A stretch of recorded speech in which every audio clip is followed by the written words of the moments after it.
the Super Bowl is coming up on Sunday, and we have a surefire, 100% guaranteed way of predicting the winner. It is taking 2 eggs,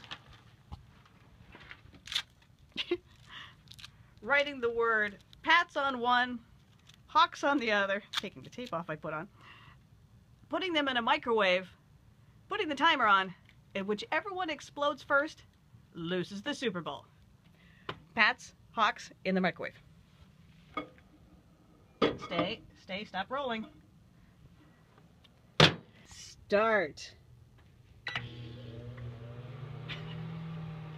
You know what? They've stopped rolling. That means that they're getting hard inside. And, oh, Hawk's egg is starting to move on its own. There it is! Holy cow!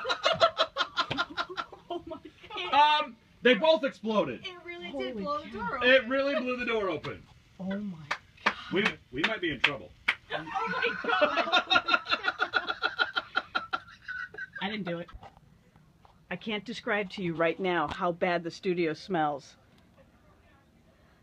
Oh my God. Can you see this? Look at this mess. Oh, there is. So what does this mean for the Super Bowl? We totally win.